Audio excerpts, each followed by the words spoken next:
چند دن پہلے کراچی میں ایک واقعہ ہوا.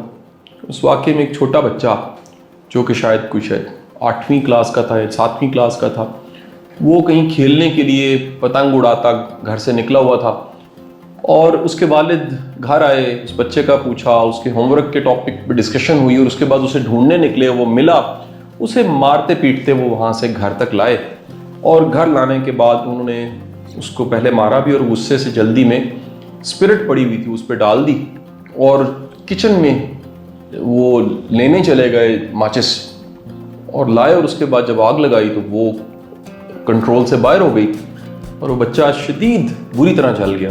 2 دن وہ ہاسپٹل رہا، اور 2 دن کے بعد وہ اللہ کو پیارا ہو گیا، اور وہ مارکس اور ہوم ورک کی نظر ہو گیا.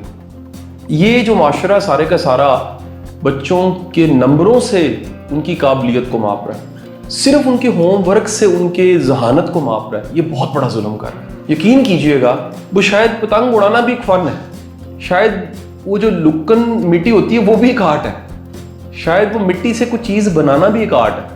آپ کے چھوٹے بچے کے اگر 10 دوست ہیں تو یہ کتنی بڑی سوشل سکل ہے کہ اس نے 10 دوستوں کے ساتھ اپنا رابطہ رکھا ہوا. اور آج سب سے بڑا ظلم اور ستم یہ، اور یہ خبط کی شکل اختیار کر چکا ہے اس وقت، کہ نمبر ختم ہونے لگ پڑے.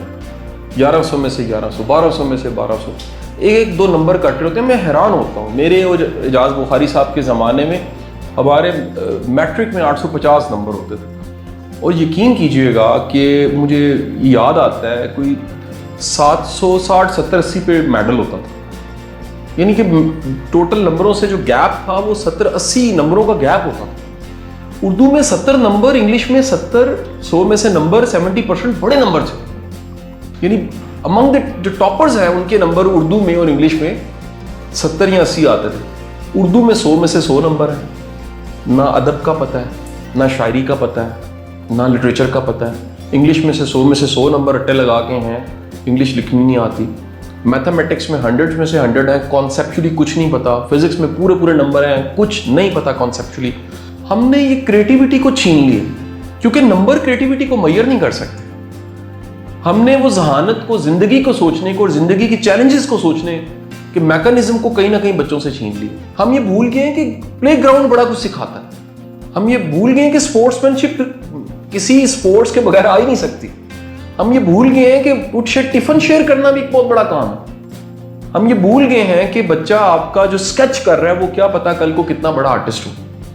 تو آپ خدارہ جو نسل ہیں، میں آپ کے ذریعے یہ کمیونیکیٹ والدین سے بھی کرنا چاہوں گا، اور جب آپ نے والدین بننا ہے میں آپ سے بھی یہ بات کرنا چاہوں گا. میرے بچے کے 9th کے رزلٹ آیا چند دن پہلے، بہت اچھا نہیں آیا، ہاں پاس ہے، لیکن میں غصہ نہیں اس پہ کر سکا.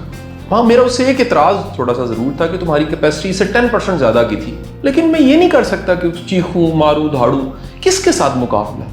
کاش کہ ہیلدی کمپٹیشن میرا مجھ سے مقابلہ ہو. میں اپنے کل سے مقابلہ کروں، میں اپنے پچھلے دن سے مقابلہ کروں. یہ کیا مقابلہ کہ میں سب کو ہرا کے اور نمبر 1 ہونا چاہوں، اور میں ذہانت کو صرف نمبر ہی سمجھوں. ہارورڈ گارڈنر کہتا ہے 9 طرح کی ذہانتیں ہیں. ڈینیل گولڈمین کہتا ہے 10ویں ذہانت EQ ہے، وہ ان سب ذہانتوں سے زیادہ ضروری ہے. جس ذہانت کا EQ کا مطلب بھی برداشت اور اخلاق اور رویہ ہے، اس کے بغیر آپ ترقی نہیں کرتے. دنیا کے بڑے لیڈرز کے پاس ڈینیل گولڈمین جب ایموشنل ذہانت کی EQ کی بات کر رہا ہے تو اس کے بعد میں کہیں جا کے پتہ لگتا ہے اسپرچل ذہانت بھی ہے. اس کے بعد جا کے پتہ لگتا ہے جب اسٹرینتھ فائنڈر آتی ہے 2.0، دنیا کو پتہ لگتا ہے کہ اسٹرینتھس بھی 34 طرح کی. یہ بعد میں جا کے کہیں دنیا کو پتہ لگتا ہے کہ 16 طرح کی شخصیت کی قسمیں ہیں، اور ہر بندہ اپنی فطرت اور اپنی کیپیسٹی میں اور اپنے ٹیلنٹ میں گرو کر سکتے. ہم خدارہ نمبروں سے صرف کسی کی ذہانت کو نہ ماپیں. آپ کا بہت بہت شکریہ.